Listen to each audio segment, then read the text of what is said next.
I mean, yeah, they've been, and like you said, used for, I mean, thousands of years. It's just they kind of fell off with, I guess, the modern medicine movement when they wanted to refine everything down.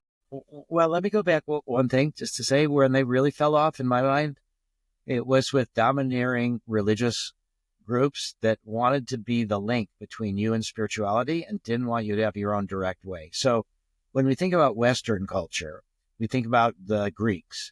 That's where democracy was developed. The Greeks had this ceremony called the Eleusis, this mystery ceremony of Eleusis from 1600 BC to almost 400 AD. Everybody that we know, Plato, Aristotle, Pythagoras, Socrates, all these people, and they would even let women and slaves do this also to show how enlightened they were, that they would have the psychedelic experience at Eleusis, and it would teach you the sort of cycles of death and rebirth, and now we're part of something much bigger. And it was wiped out by the Catholic Church. So there's a great book, Immortality Key, by Brian Mirarescu, about the first couple hundred years of the Christian Church, where they overlapped with these mystery ceremonies. And there's starting to be some evidence. Again, this is the brilliance of the mind, is people have figured out how to look at these chalices from thousands of years ago, and there's micro amounts of things that were used in them that have absorbed into them. And they can now identify that some of these chalices from this period when Christianity overlapped with the Eleusis and these mystery ceremonies, that there were psychedelics. So he talks about spiked wine, Brian does. So I think what's been, when I think about the struggles that we have trying to integrate psychedelics back into culture, it really is more than 1,600 years that there has been the suppression of psychedelics by the domineering kind of cultures that wanted to be the intermediary between you and spirituality. And so we shouldn't be surprised, I guess, about the resistance that we're facing, or the fact that psychedelic research and psychedelics really flourished during the 50s and 60s, and then it was wiped out for decades all over the world. This massive counter reaction. So now we're trying to bring that back, but we're trying to do it in a way that revitalizes. People are less and less paying attention to traditional religions. They're losing credibility, the sexual abuse scandals of the church and all of them. And just, so what we're trying to collaborate in a way with, to say that there's a way to revitalize spirituality and all the cultures that we've come from.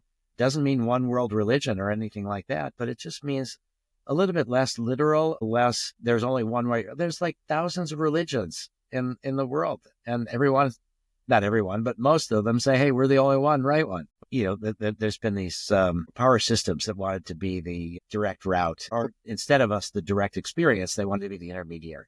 Maybe that's Right. Yeah, you brought up that they were testing recently with cups and found that there was an article the other yeah. day where they talked about they were testing they found some Egyptian cups and were able to scrape it and check it. And there was, I think, the blue Lotus and some other stuff in there. Yes, amazing.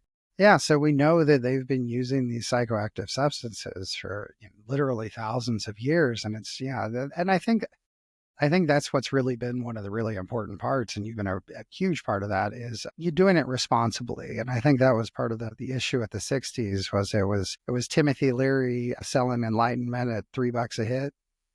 That's what the Hunter Thompson said. It's too quick for just the masses. So you have to, you pull it and do it in a responsible way. And I think that that's really the best way you can do it. And the only way you can really do that is education and advocacy Yeah. correctly. Now, the other part, though, and to get back to how we began this, was noticing your Dead and Company sweatshirt, which is, I think that what has been so phenomenal about the Grateful Dead and Dead and Company is that they have tried to recreate these rites of passage, but in a modern way with music, with electronic instruments. But what I think has made them that so many people are deadheads, so many people care about what they do, is that they've tried to create modern, safe contexts for people to have these kind of experiences. And their music, like a big part of their music is called space, where you can, and it's sort of improvisational, and you go wherever you go in your mind. And so I think that's this challenge of the age, is to develop new rites of passage, culturally relevant to those of us in different parts of the world, that have this kind of way where we feel connected with history and evolution, and yet we feel like celebrating our own individual lives and move towards joy. right? What was the old joke? You know how to find the real deadheads at a show? They don't go to the bathroom during drum space. Exactly. Yeah, but yeah, and also I think outdoor music festivals are doing a real big good part of that too. A lot of the Zendo project and Fireside, and there's a bunch of people out that they'll bring tents out. I think DanceSafe and Bunk Police. There's a bunch of organizations Yeah. now. Well, Matt started the Zendo project, so I Yeah, started back in, our first one was 2001, was at a festival called Hookaville in Ohio. And Denny Wirtschafter was a friend, and he was friends with the organizers. And they brought us in there, and we were integrated with their security and their medical. And then in 2002, we started at the Boom Festival in Portugal. And then in 2003, we started at Burning Man.